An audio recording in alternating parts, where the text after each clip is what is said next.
Hey, what's up everybody? I hope you guys are good. Today, we have a pretty cool video for you. We're gonna be talking about the Google Pixel 5. I'm gonna go over several camera tips and tricks. That way, when you get through with this video, you'll be able to go out there with your Pixel 5 and step your camera game up. Now, some of these are not necessarily going to be new features. They're older features, but if you're new to the Pixel, they'll be new to you. This is the reason why I always cover old features in newer phones, because there's always newer users out there. So let's go ahead and kick it off with feature number one, or tip number one, and that's how to quickly launch the camera. It's really simple. All you gotta do, double press the power button, boom, you're in the camera. Now you can start snapping away, get the shot that you want, and you don't have to worry about fumbling your phone, wasting time trying to get inside your phone. The second thing I wanna talk about is 4K 60. Now, based off of my experience with Pixel devices, this is the first time I've ever seen 4K 60 frames per second on a Pixel device. To enable it, you're gonna go into your camera app and you're gonna go under video and then tap the arrow at the top and you'll see the option for 4K and then just tap 60 right below it. And now you're able to shoot 4K 60. And I gotta say, I'm really impressed with the video coming off of the Pixel 5 when you're shooting 4K 60. It looks really, really good. And when you combine the 4K 60 on the Pixel with some of these other tips and tricks that I'm gonna show you throughout the video, you'll be able to capture, dare I say,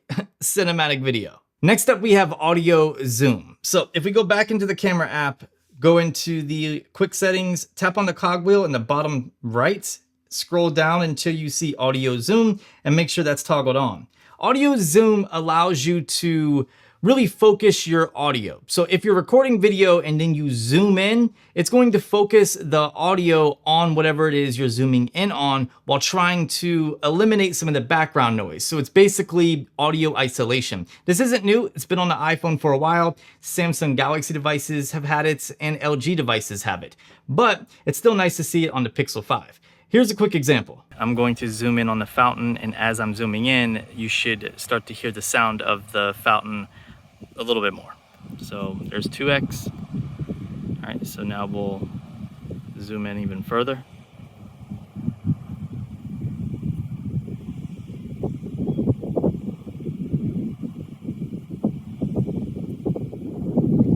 And now we will zoom out.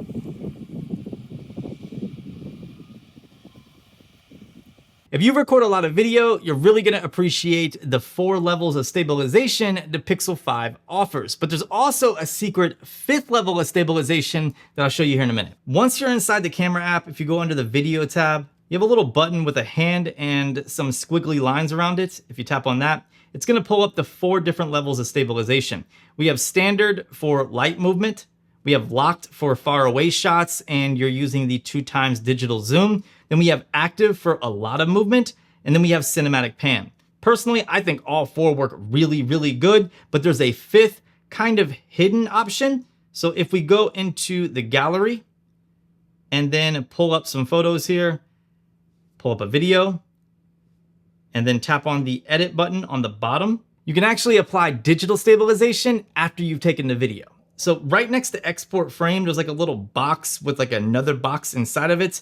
If you just tap on that, it's going to stabilize your footage. It does take a minute, especially if you're shooting 4K 60. Another thing that I want to show you is touch focus tracking. This is something that I have praised Google for ever since they brought it to Pixel devices. When it comes to touch focus tracking, there's really nothing that you need to do or enable, but one quick disclaimer is it only works in full HD. It does not work in 4K. But all you have to do is just touch whatever it is you want to track on the screen, and you'll see it will instantly start tracking. And if I move it forward, it focuses. And thanks to the dual pixel autofocus on the Pixel 5, you're gonna get really, really good results with the autofocusing system. Another great thing is it doesn't just work in video, it also works in photo. So if you touch your subject, it will start tracking it. And then now you can do some burst shots and make sure you keep your subject in focus. A cool feature that Google unveiled like a year or so ago is the ability to control your highlights and your shadows before taking a photo. Kind of like exposure compensation, but taken up a notch. Let me show you. So if you touch on the screen under the regular camera mode, you have the option to control your highlights on the top and then your shadows on the bottom. So if I bring in a darker object and then touch on the subject, bring up the shadows, you can see the blacks kind of become more milky, more faded. And then if I drag down the highlights, you could see it's adjusting the whiter portions or brighter portions of the image.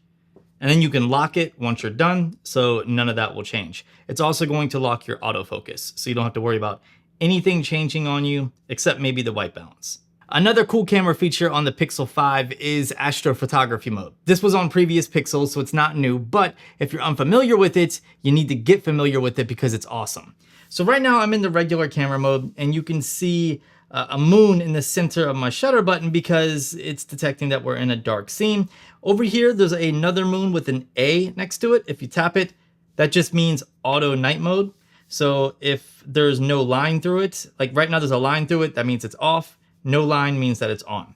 But if I go over to night sight, it's basically going to do a long exposure, giving you even better night mode performance, I would say. However, if you have your phone stationary, it's not moving, it's on a tripod or it's propped up on something, you'll see astrophotography pop on at the top of the viewfinder.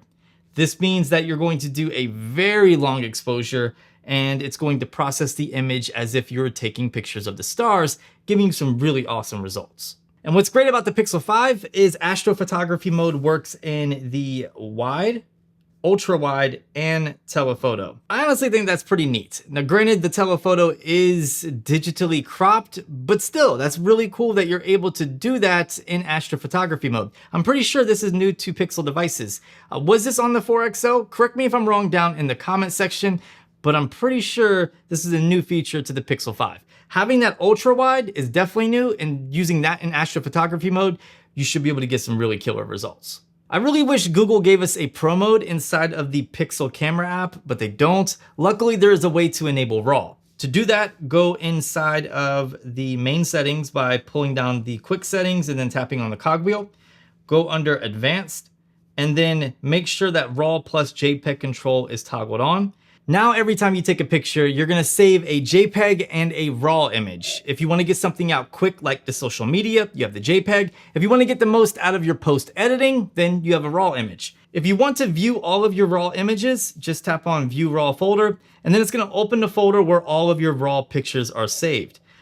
Just remember that RAW pictures do take up more space because they're bigger files, so be mindful of the space that you have available on your phone.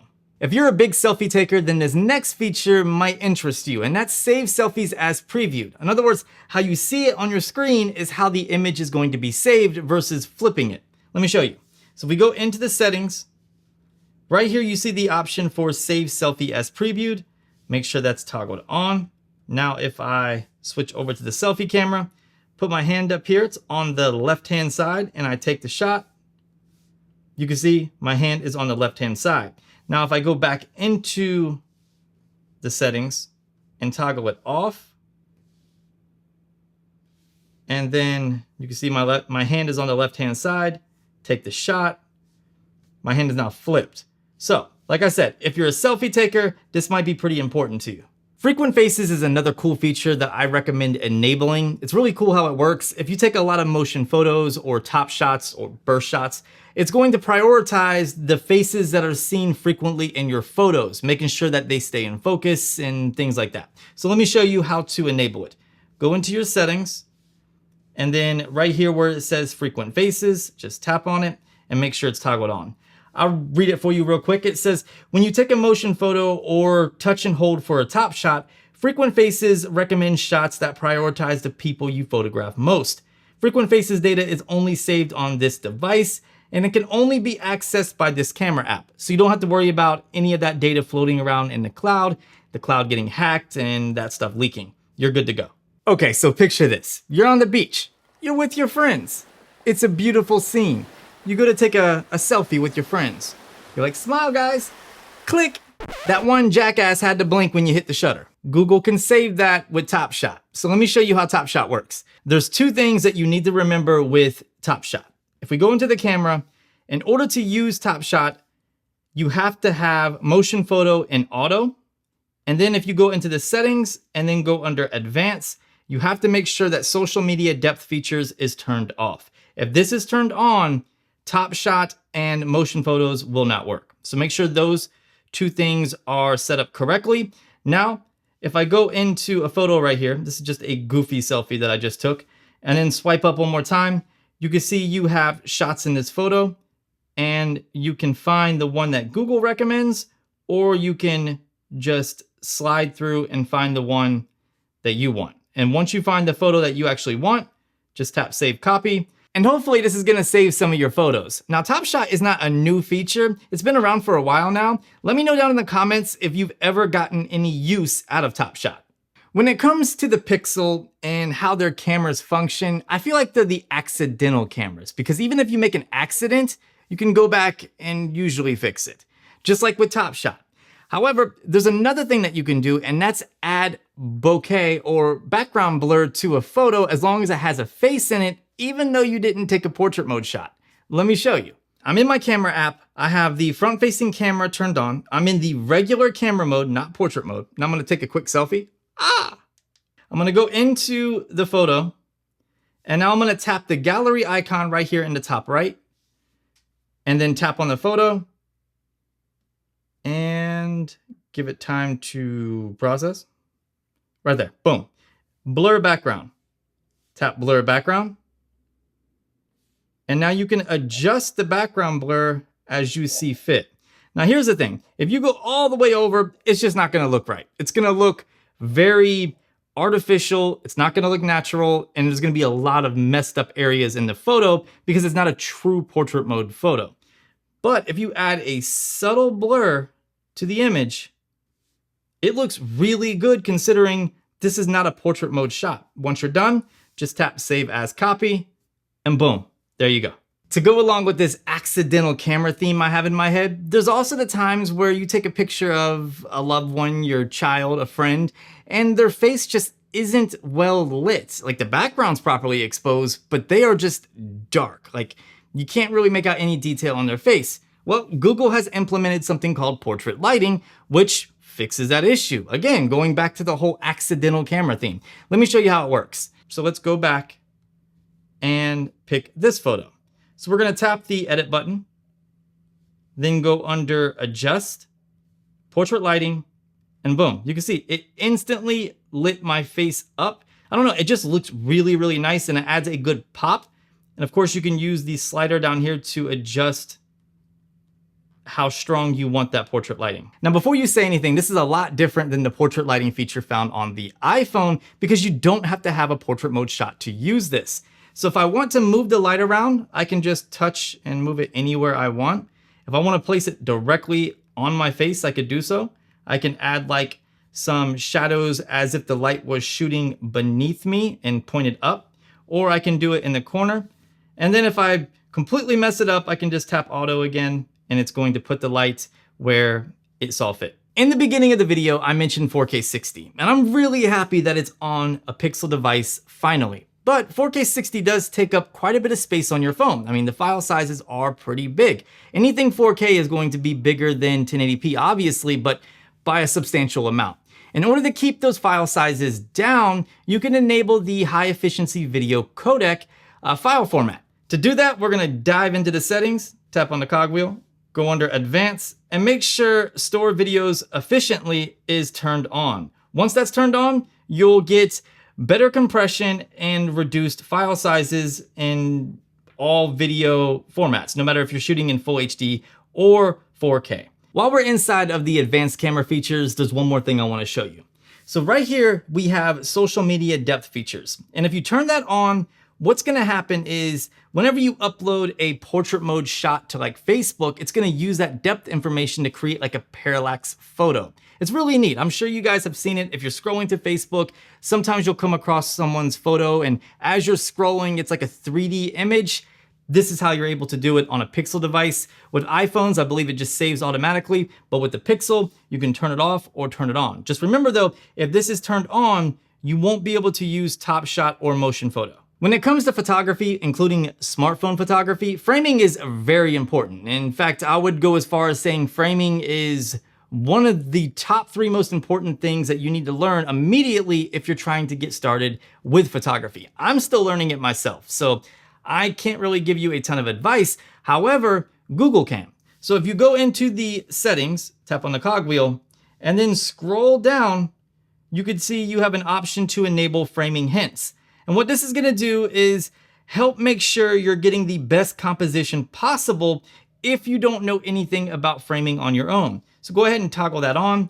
And now this is just a quick, kind of stupid example, but if I hold the phone like this, so as you can see, it says try raising camera for your selfie. So your Pixel's actually gonna give you some tips to make sure that your composition is on point. And honestly, I can really appreciate that.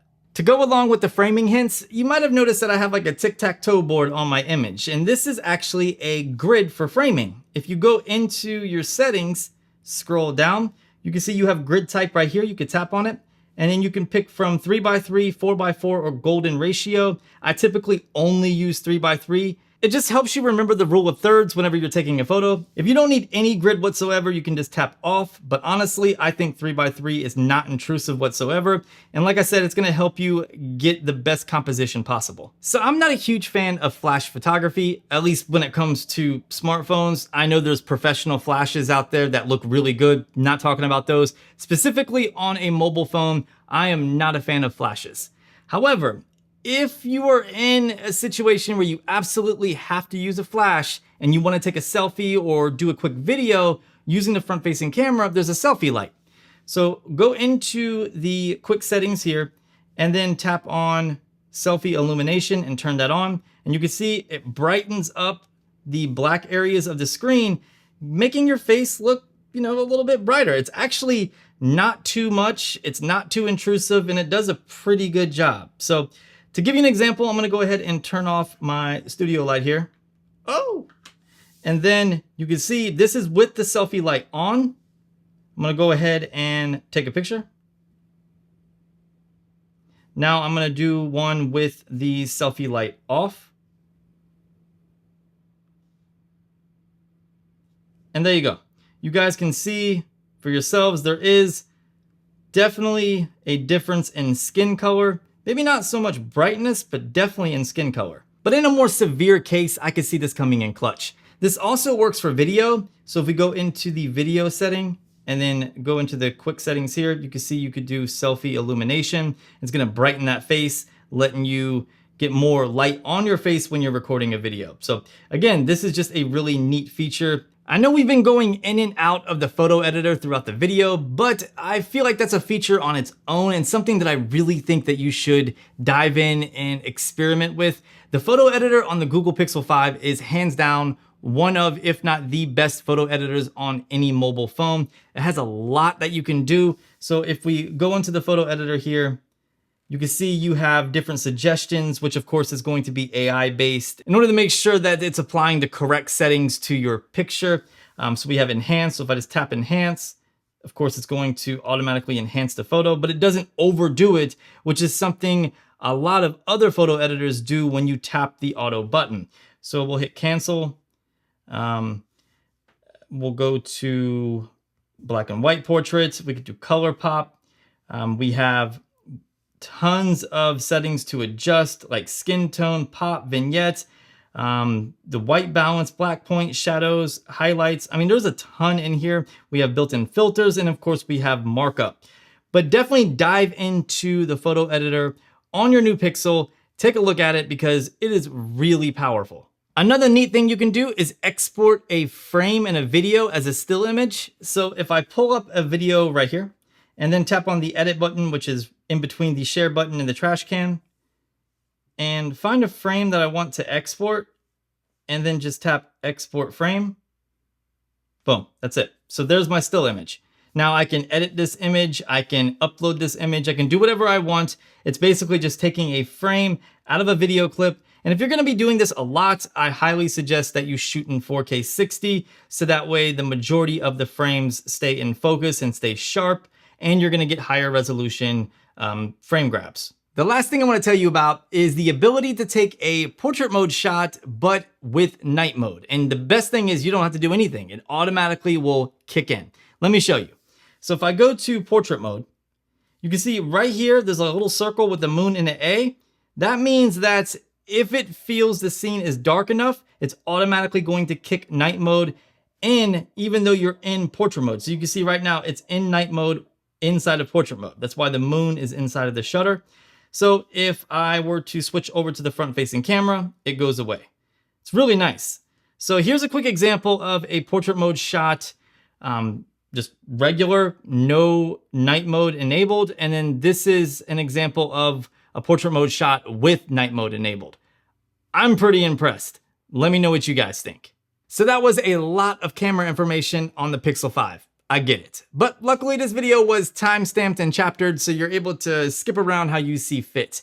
If this video helped you out and you enjoyed it, consider giving it a thumbs up. Make sure to follow me on Twitter and on Instagram if you feel like talking to me on a more direct level, if you have any questions or anything like that. And of course, I will see you beautiful people in the next video.